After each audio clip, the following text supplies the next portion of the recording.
สบายดีสบายดีนะครับสบายดีเมื่อทุกคนพี่น้องที่ได้ชมของวิดีโอของซาเนนเนาะพี่น้องก็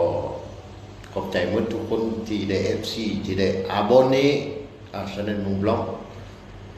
บูเมสซี่ขอบใจนำเมื่อทุกคนนำหลายๆที่ได้ยกปูให้และก็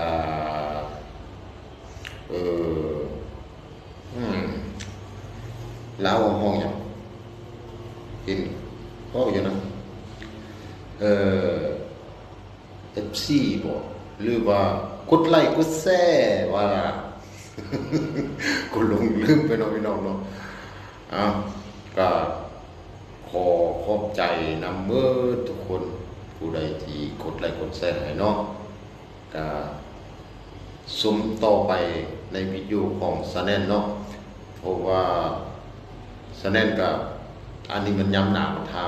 ฮอดย้ำฮอนซาแนนสิให้ไปเบิ่งที่ว่าวิธีหาผู้หาปลาของเมืองฝรั่งได้เนาะเพราะปีนี้บ่ได้เฮ็ดเพราะบ่มีเวลาหลายเนาะเพราะเวลาน้อยหลายบ่ได้เฮ็ดหยังหมดเลยเนาะก็ได้เอา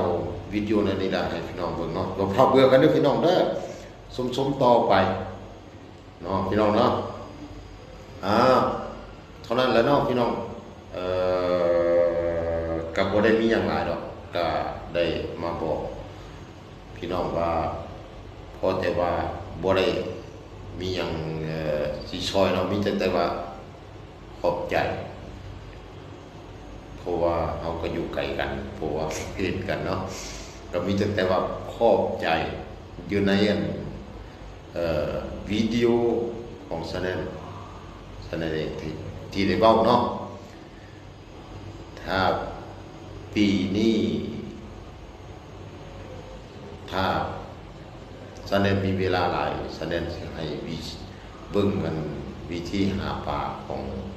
เมืองฝรั่งเนาะซาแนนก็คนมักหาปูหาปลาแต่หากบ่ได้เอาดอกส่วนหลายก็มีตั้งแต่ปล่อยไปเบิดบ่ได้เอาปูเอาปลาดอกมักหาปลาแท้อันนี้มักแล้วก็บ่มักฆ่าสัตว์ตัดชีวิตเนาะมักแต่หาปลาแนวอื่นทำบ่เฮ็ดแสดงบ่เฮ็ดจักเทื่อเอาพี่น้องเนาะมีเท่านี้แหละมาฝากพี่ฝากน้องขอขอบใจนำหลายๆเด้อผู้ใดที่ได้ยกปูยกติ้วให้เนาะอย่ากดไลค์กดแชร์เนาะอย่าลืมกดไลค์กดแชร์ให้ของแสดงเนาะอันนี้ว่าบ่เป็นดอกอันจักไม่หยังแล้วกดไลค์กดแชร์มีช่อง MC ก็บ่ฮู้ดอกเนาะพี่น้องเนาะ